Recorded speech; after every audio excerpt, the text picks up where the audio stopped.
Welcome to All Villa, No Filler. Please like and subscribe below.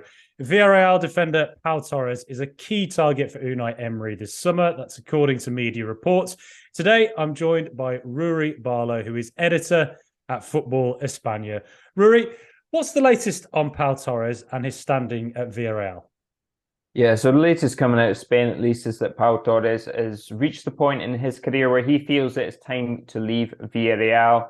He feels that he's been there for a long time. He's now 26. He had the chance to leave a couple of years ago. Spurs put in a major bid. He elected to stay. He's now won the Europa League with Villarreal. He's got to Champions League semi-finals. I think he feels that, sure, maybe qualifying for the Champions League through the LaLiga table, they've more or less achieved everything he can there. And I think, yeah, it's time for him to take a step. He's got a year left on his Villarreal contract. I'm fairly sure that he won't want to leave the club without leaving in a decent enough fee, because he does have a close attachment. He's called the boy from the village. He's kind of the very much the local man who's very attached to Villarreal. So yeah, I think he's just reached a point in his career where he's willing to leave. And then in terms of reports, I mean, Aston Villa, Unai Emery have been strongly linked. Seemingly, he appears to be convinced by the Emery project, as many people are.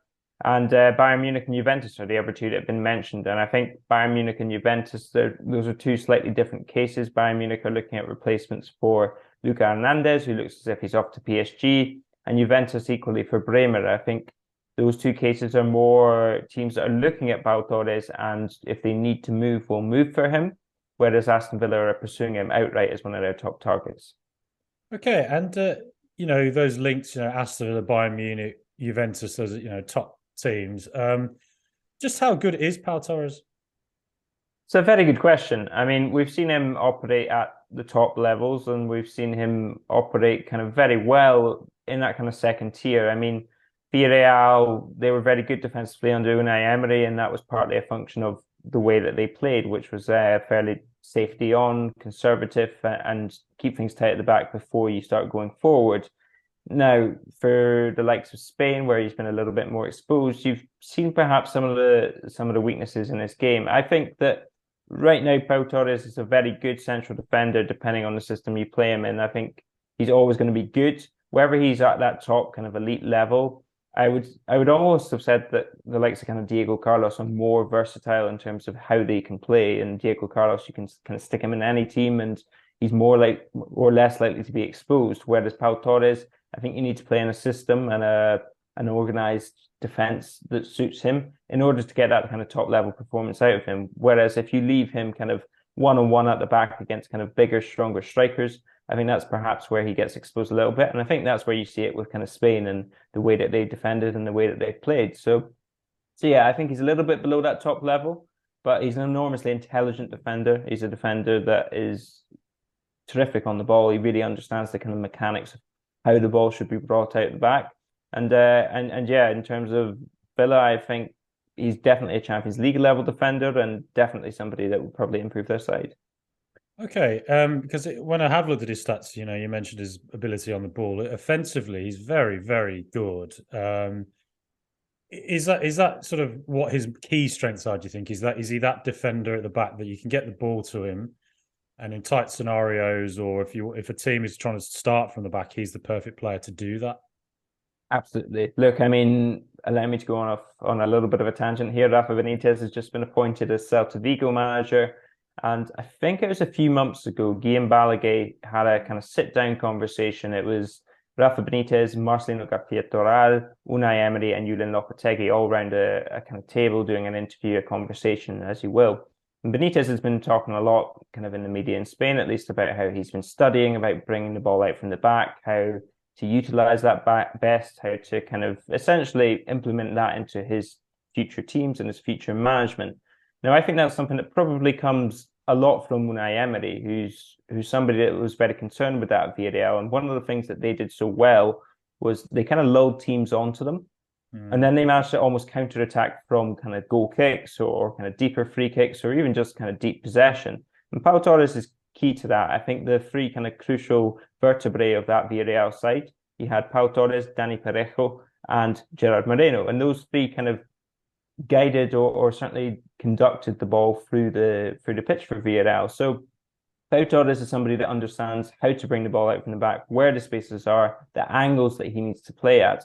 And that's one of the things that does make him such an asset, because although maybe he's not the strongest, and that's perhaps my biggest doubt about him, is his kind of strength and defending against kind of those top level strikers. The thing that he does so well, and the thing that he's asked to do more often than he would have been 20 years ago, is bring the ball out from the back. And that makes such a difference to a side, especially like Unai Emery, who has such specific tactics, who has such a specific idea of what he wants to do with the ball. Pau Torres fits that perfectly, and he's somebody that obviously Emery is very well aware of, having worked with for 2-3 years. I think what Emery perhaps sees in him is somebody that I've molded to my exact specifications, that I know exactly what he can bring me, and there's probably few better in the game at doing that specific thing that I want him to do. And, obviously he has slightly different functions for Villarreal and Spain. You were saying that there's a couple of weaknesses that might have been exposed for Spain. Would you be able to sort of clarify what that might be? Yeah, I mean, we said that he's kind of the prototype modern centre back in the fact that he's very good on the ball, he's very intelligent positionally, he's very smart, and he looks to kind of proactively shut down attacks. Now that works if you're in control of the game, and or if you're kind of in a situation where the game is going your way. But if you are kind of higher up in the line, if you're exposed, and I think it's those. And I was thinking about this. These are strikers that you don't necessarily have to face that often anymore. Think back to the likes of kind of, not necessarily Peter Crouch, but Didier Drogba and kind of more powerful strikers like that. Number nines that dominate you physically, the likes of kind of Lukaku in his day when he's on form. Those strikers aren't quite so common anymore. But when you do come up against that, that's where perhaps Pau Torres struggles, because he doesn't, although he's tall and although he's quite big, he doesn't necessarily have that physical strength. And I think if there's one thing that I believe that Torres is missing, and Torres perhaps will add this to his game, perhaps he'll get a little bit more kind of aggressive in the Premier League, it's that little streak of nastiness. I mean, we call him from the boy from the village, and it's because he's very nice. He's quite pretty. Everybody kind of likes him. He's very amiable. He's a nice guy, essentially. And if he can install that little bit of nastiness, and he's had Raul Albiol alongside him in recent years, and I think there's been a concerted effort to do it sometimes, but it doesn't necessarily come naturally for him to kind of go one-on-one battle with a striker, absolutely make it his mission to shut them down. He's more concerned about kind of the general play, the overall game, his function. And I think that kind of personal aspect to it, that little bit of bite that I quite like from my central defenders at least, is perhaps the one area where Torres, perhaps against the biggest teams, against the best teams, is going to be exposed. But equally, as I say, if you're deeper, if you're structured, if you're organized, that's not something that gets exposed so much, because that's where defenders are kind of in their zone, and they essentially need to fulfill that role. So as long as you're not necessarily always asking Torres to go one-on-one, then that's not too much of an issue. Yeah, so the kind of the physical side of it would be an interesting one to see how he'd adapt to that if he came to the Premier League. Do you think that Unai Emery would be the perfect manager for him to work with if he were to move to the Premier League? Absolutely. I mean, there's nobody better than somebody who's got the best form out of him over the last 2-3 years, and somebody that knows him inside out, somebody that will know those weaknesses, somebody that will be aware of how best to play him. I mentioned Raul Albiol kind of being beside him, and if you get kind of Diego Carlos there and Diego Carlos operating at kind of full capacity, I think that's a perfect partner for him, because almost kind of what you had was Jules Koundé and Diego Carlos, because Diego Carlos was big, physical, pretty aggressive, goes into those challenges, whereas Pau Torres is likely to be a bit more measured. And that was kind of the role that Koundé had, where he was kind of, I mean, he's pretty aggressive too, likes to go into challenges, but Koundé was kind of more the measured kind of positional player in that defense, whereas Diego Carlos was kind of the one that would mop up, that would go into challenges. If there was that one big physical striker, Diego Carlos would take that, and then Pau Torres could kind of maneuver off that. So yeah, I think if those two can strike up a partnership, that'd be fantastic. And I think Torres, yeah, I think Unai Emery will be able to get the best out of him as much as any other manager would. And does Torres, is he left-footed? Does he tend to play on the left side of the defense? Yes, very, very left-footed, it has to be said. He does operate from that side, and yeah, he does have a good left foot. He's very cultured, as they say these days. Right. Okay. So that's interesting, because Tyrone Mings, obviously, Villa's sort of stalwart defender, is also left-footed and has got a lot better at building from the back. But I guess if you compare the stats playing out from the back of Mings and Pau Torres, Torres is ahead. But I guess they're playing in two different systems, so maybe there's various factors for that. So that would be interesting to see if that came to pass. Are you in any way surprised that Aston Villa might be his next destination? Do you think? I know Villa have been linked with a lot of teams, and it seems that there's quite a lot of money going around there at the moment. But considering that he's been linked with the Champions League as well with Bayern and Juventus, I don't know even if Spanish giants might come in for him. Would you be? What would you make of it if he went to Aston Villa, basically? I think in the day and age we're in, it would make sense. I think it would be not necessarily a massive upward move because, we're talking about a side that's recently won a European trophy as well. But in terms of Pau Torres going to the Premier League, this is an ambitious project, a project that's aiming for European qualification. It's under Unai Emery, a manager he knows. It's under a Villa project that's investing pretty heavily and doing so well. So I think it makes sense for Pau Torres. I think in terms of that kind of top level that Juventus, Bayern, if he does go to one of those sides, maybe not so much Juventus nowadays, but certainly Bayern, I don't think he's necessarily going to start. So as I say, he's kind of a little kind of smidgen below that top level. He's still only 26. He's not yet at peak level for a central defender. So that's to come. And if Villa can kind of lock him down and continue that development, continue that kind of adding to his skills, then yeah, look, Pau Torres could become one of the best in the world. He was linked to Barcelona kind of a couple years back when that kind of Tottenham bid came in, and it looked as if he would leave a couple years back.